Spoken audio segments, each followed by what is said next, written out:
All right, welcome back to the Attack the Rack YouTube channel. This is the Attack the Rack daily lineup show. Today is Tuesday, July 9, 2024.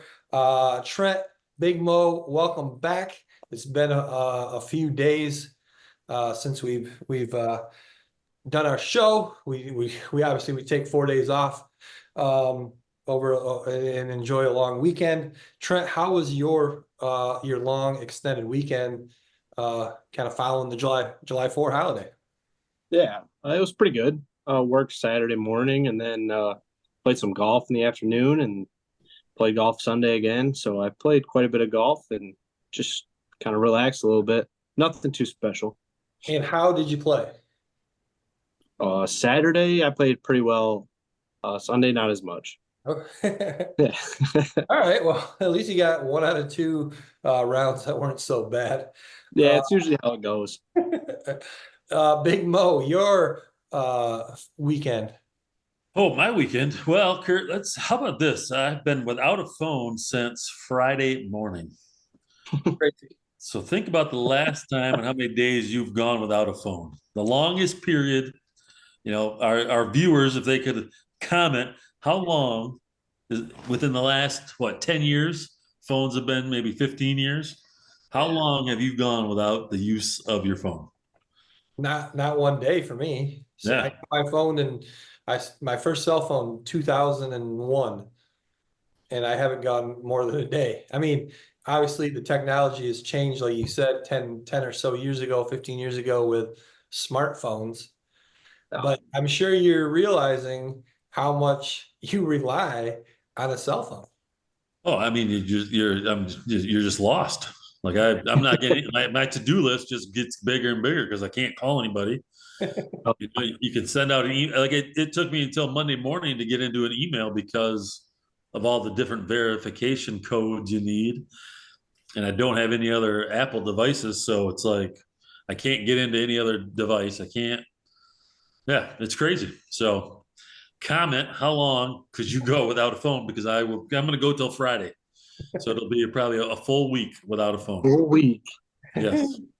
Well, in Trent, you're young enough. I mean, Big Bo and I, we went our whole lives. Like I said, I was 21 when I first got a cell phone, and Hmm. even from that point, it was just for like the first 10 years, it was just something you would use to make calls and Right.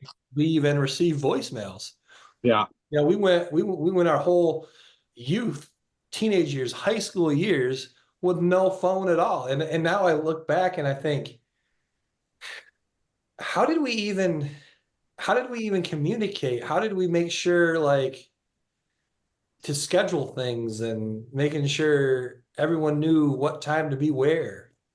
Was it more of a just show up and wait kind of thing, or was it? I mean, there had to have been some sort of way. I think it was just like everything was planned out so much and you had a calendar. Yeah. I think back to like our high school basketball summer calendar. Like we had this calendar and you knew the days way in advance and you just showed up. There was no like You couldn't change there's anything. no yeah, there's no text from your coach. Hey guys, this week we're gonna do this, this, and this. It was like it had to be set in stone way further in advance. You couldn't Yeah. just by the seat of your pants.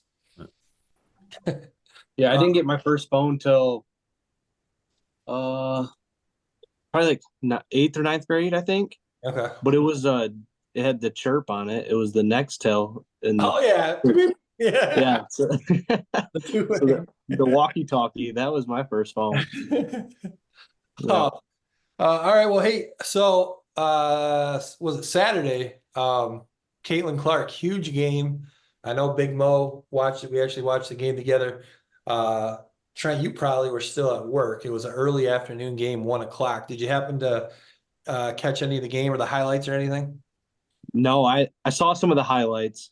I mean, pretty impressive for her to do that, but it just shows though like how good she really is.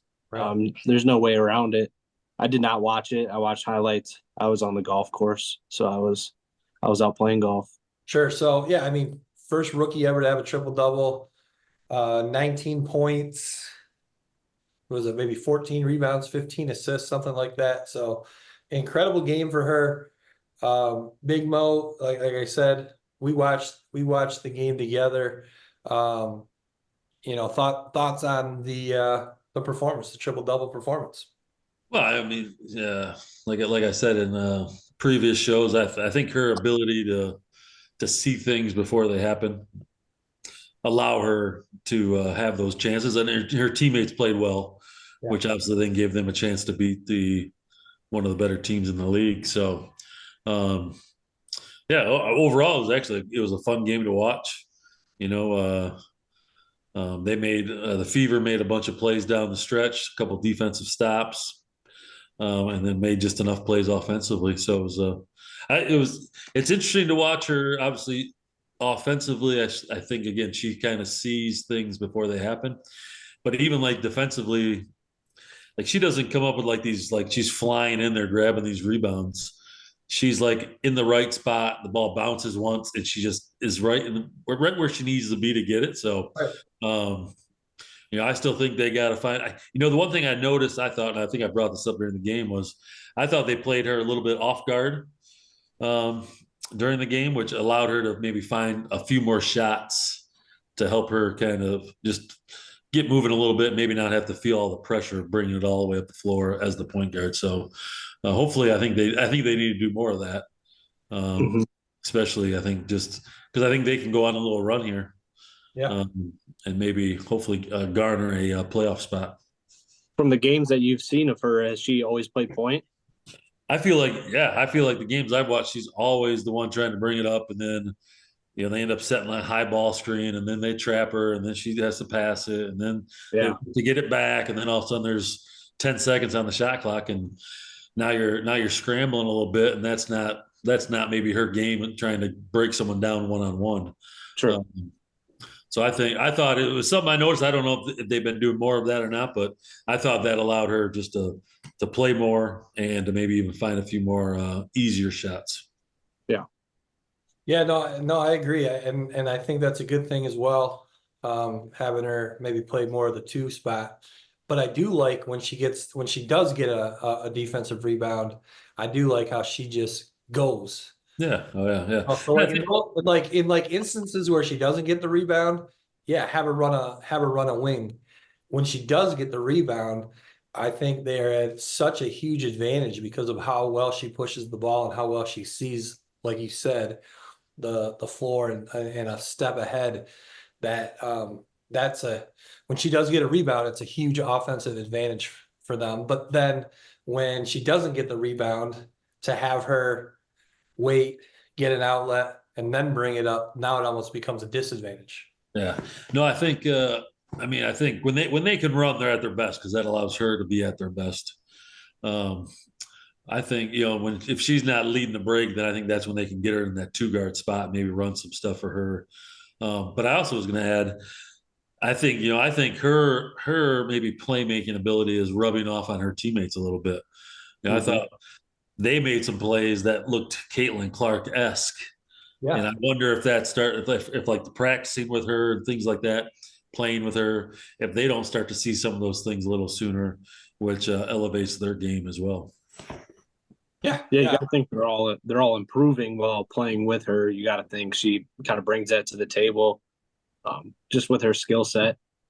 At least, like, I don't know how she is leadership wise or like off the floor locker room type, but I mean on the court she seems pretty in tune with them all and keeps them all together during some tough stretches. Yeah. No, for sure. And again, giving them the ball in easy scoring situations as well. I mean, even if she doesn't necessarily have the direct assist on a score or doesn't make the shot for the score, I feel like in some way, shape, or form on the offensive end, she is heavily involved in every single score. I mean, you look at they there's a point I think late in the second half when the Liberty, went up 8 points, the Fever went like 6 possessions in a row without scoring. Well, guess who was on the bench during that stretch? Caitlin Clark. Yeah. So, but No touches. huge win. New York Liberty, they came into the game with the best record in the league. So now, they've beaten the best team on paper, the New York Liberty, and they've beaten the back-to-back champs and one of the favorites, the Las Vegas, or I'm sorry, not the Las Vegas Aces. They got destroyed by them, but one of the top teams as well with the Phoenix Mercury with Diana Taurasi and Brittany Griner. So moving on from a rookie in the WNBA who is doing quite well to a rookie in the NBA who had his first summer league game over the weekend on Saturday evening. I did not watch the game. To tell you the truth, I didn't even know the summer league had started, or the first round or the first session of summer league, right? This session is like Northern California, and then there's another session coming up in Las Vegas. His name is Bronny James. Bronny James is the son of one of the top 5 players, arguably in NBA history, LeBron James. LeBron James plays for the Los Angeles Lakers, and it appears that LeBron James had highly encouraged his team, the Los Angeles Lakers, to draft his son, Bronny, with the 55th pick in the NBA draft just a couple weeks ago. Again, first summer league game. Big Mo, I know you watched it. Thoughts on the game? Stat-wise, it appears it did not go so well. Yeah, I mean, it's a summer league game. I think as basketball guys ourselves, we've coached enough or been around enough. It's like a summer basketball camp game. I mean, it was hard to watch, not just for Bronny, but I think overall. But I think as I watched it, he didn't look out of place. Okay. But again, you're talking. I mean, these are guys that are all fighting to find a spot in the NBA. His spot is somewhat. I mean, I don't know if the spot's already his because he signed a contract.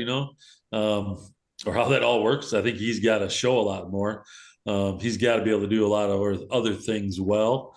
I mean, his jump shot needs to improve. I do think defensively he was okay. He did some things, but it's hard to gauge because you got all these guys are all fighting for a chance, right? So it doesn't always look like great basketball. I watched a post. Someone posted every clip or a bunch of like 15 clips of Bronny's game and what he should have done.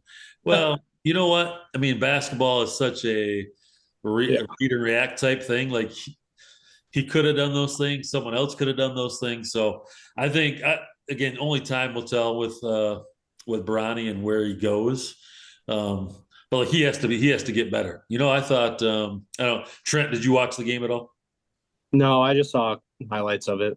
Did anybody see LeBron interview at the Olympic about Bronny? Anybody just catch that? Oh, where he talked about LeBron talked about Bronny is a little different than he is because he's not worried about what anybody else is saying. Like he's not. He doesn't. And LeBron used the word. Bronny doesn't give a f. Mm. Well, yeah. LeBron likes that word. Oh, my goodness, I don't like. If he doesn't care, then why are we talking about it? True. Like I don't think what he probably did. He shouldn't care. I'm guessing most NBA guys who are fighting for a spot don't care what other people think, unless it's their coach or their agent saying you better do this better if you want to make it. So again, I think it's I don't think he showed anything that he belongs, but I also didn't think he looked out of place. Okay. Yeah, I'm looking at that line right now, and he was 2 of 9 from the field, 4 points, 2 rebounds, 2 assists. And he was 0 for 3 from 3. 0 for 3 from 3. Yeah. So I mean, in three attempts isn't much. It's hard to judge on that, but certainly if he's, in this day and age, if you're going to play the guard position, you do need to be able to knock down threes. Yeah. Yeah. No, I think one thing, Big Mo, that stood out to me that you were talking about is the how these guys are fighting to make a roster spot. I think most of them don't end up making the team. Guys on the summer league roster. Certainly, like with the Lakers, Dalton Connect, obviously he'll make the team. Like you said, Bronny is in a different situation where he doesn't probably have to fight for a roster spot. They may try to paint the narrative that he does, but I believe that not only this whole situation with LeBron kind of navigating this, I'm sure part of it is, he's got to have a roster spot as well. I know and either way, his contract is guaranteed. I'm not sure how it all works with the G League. Could they move him down to the G League? But then I thought maybe there was talks of like that was out, like he didn't want to do that. Yeah. Is it a two-way? Like, can they send it? Like, I don't think it's a two-way contract, but does that mean if it's not a two-way that he can't play in the G League? I think so. Yeah. Then he Oh, wouldn't be able to go play in the G League. okay. So I guess his roster spot is set. I would think so. I don't know. I don't know. Listen, I don't think he looked out of place, and I'm sure, again, as a 6'1", 6'2" guard, he's got to do a lot of other things, I would think, on the basketball floor besides being able to just trying to score it. Like, he's got to be able to shoot it. He's got to be able to defend. He's got to be able to disrupt some things. But again, I don't think he didn't look out of place. I thought he looked just as good as anybody else out there, in the essence of like his first NBA game in a huge arena like that. Yeah. But again, he didn't look out of place amongst guys that are going to be playing in the NBA. Yes. Yeah. And I think some of those summer league guys are on the NBA roster. I know LA had Yeah. kid who was playing, who was on the team last year, who was playing. Yeah, I mean, I think they do try to sprinkle in some of those guys. Like, for example, last year, Wemby, he obviously was going to not only be on the roster with the Spurs, he was going to be a starter. He was going to be in their main focus. That was obvious from even before they drafted him. But, they did play him a few minutes in the first couple games. And then after that, then they didn't play him anymore. And then it was, again, more of these guys that are all fighting for a spot. So, well, speaking of LeBron, there was early last week, there was talk that he was going to sign, for a small amount, leaving potentially a bunch of money on the table that then could be used to go bring in a big name player. Obviously, the Lakers did not bring in a big name player. And then Big Mo, LeBron signs, a 2-year near max contract, which then in your mind, you're like, well, where's the money now to still maybe try to sign a big time free agent? Not that there's really any left, but you can do a sign and trade. So I think his contract is like the 1-1. So I think the ability next year is he can take less if he chooses, right, to then bring in hopefully another big name. Because again, I don't think they made much improvements. I do like the draft pick, but I think signing the 1-1, from how I understood it, is then next year he could opt out of that, sign for less, which would then help the team more, hopefully grab that third star. Okay, so in a way, I don't know, Trent, to me, it sounds like, okay, we didn't get our guy this year, so okay, pay me my money now, and then we'll see if we can try again next year. Yeah. Yeah, and I almost I don't know. I feel like they're almost not even trying to win a championship at this point, and they're just trying to get through the LeBron stuff and then just kind of move on and rebuild that way. They keep they keep the big name LeBron. They got a son now, so they're just going to try to stretch that out as long as possible until fans are genuinely upset, like the Clippers. because they never win anything. But I kind of have that feeling a little bit with this whole LeBron and Bronny thing with the Lakers. They're just stretching it out till Bron retires. Yeah, Yeah, it'd be interesting to see if they could get a big name. I know it didn't happen this year, but it's not. I mean, it has been the Lakers. I mean, they made it to the conference finals the year before last, right? Um, I believe, and then obviously got knocked out Is this that the year. Nuggets? Yeah, right. yeah, but Nuggets, I think. but also didn't they barely even made the playoffs though 2 years ago too. I think you're right, but then I think they did kind of They made a little run, yeah, and then But this they year won. obviously got knocked out in the first round. Did they win the bubble year? they did.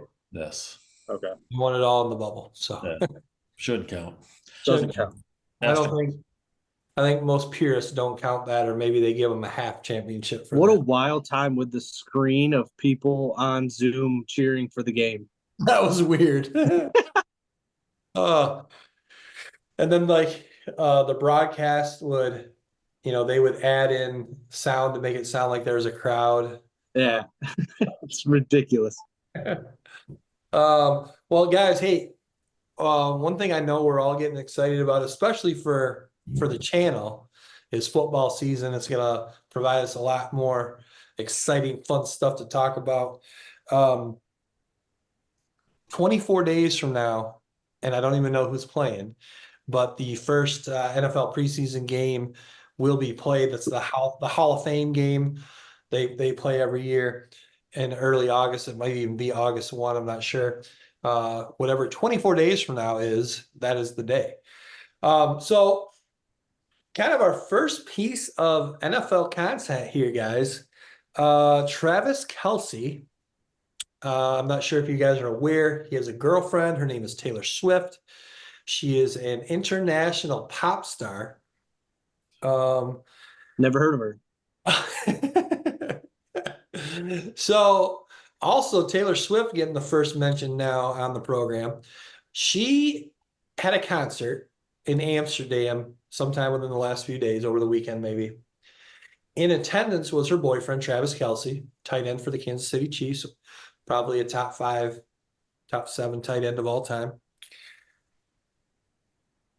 During this performance, Taylor Swift, from my understanding, I don't know any of her music. A shame. At least any of her current music. I mean, obviously there's a few hits that if you played it, I would say, oh, that's a Taylor Swift song. But apparently there's a song from one of her previous albums. Let me look it up here. Well, Kurt, I think it was a mashup of actually 3 songs. Oh, was it? Okay. Okay. So So Swifty, Big Bo's a Swifty. In the closet. so Now the world knows. It's well, out. okay. Okay, so this mashup apparently then did include, part of the mashup was a song called Mary's Song. Does that sound right? That is correct. Okay. Now, she apparently during the part of this mashup where she sang the lyrics from Mary's Song, her eyes turned and were focused on her boyfriend, Travis Kelce. The lyric is, "You'll be 87." Now, 87, Travis Kelce, number 87. The lyric, "You'll be 87. I'll be 89." I guess 89 year she was born. And then it says, "I'll still look at you like the stars that shine in the sky. Oh my." And that's it. So you'll be 87. I'll be 89. I'll still look at you like the stars that shine in the sky. Oh my. Sing that shit, Curdy. So again, I just got goosebumps. well, I teared up. Mr. Travis Kelce, Trent, had a similar reaction to you, and he got choked up. He became emotional. Tears were flowing a little bit. What kind of look do you think that is for Travis Kelce? Obviously, he's a human being. He has emotions. He falls in love. But what kind of look is that for Mr. Travis Kelce? Trent, when you hear that or you see that, where does first of all, prior to this whole Travis or Taylor Swift relationship, were you a Travis Kelce fan or not a fan? I feel like people love him or hate him. I didn't really have a preference. He's very good football player.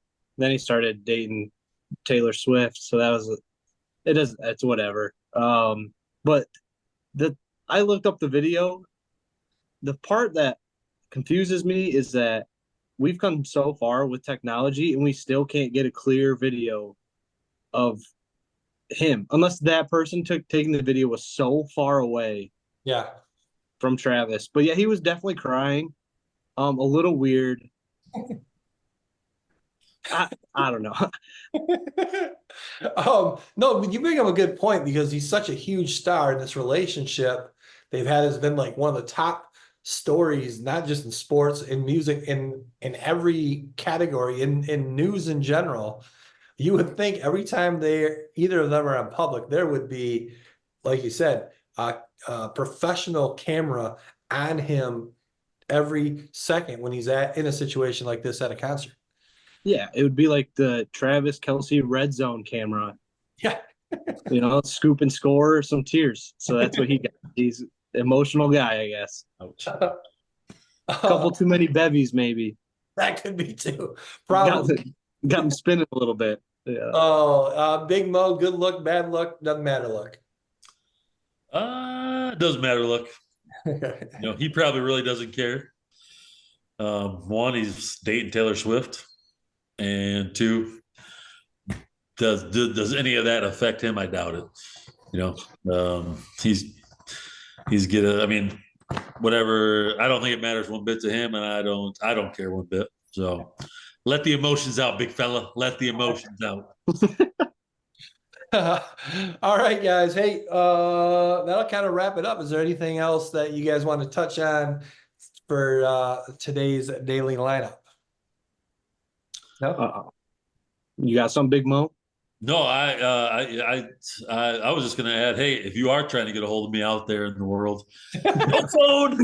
You can shoot me an email, but I'll get back to my text messages Friday or Monday next week. Well, hey, I can say from someone that does communicate with you quite a bit, I am almost looking more forward to you getting your phone back. All right. Well, hey guys, we will see you tomorrow.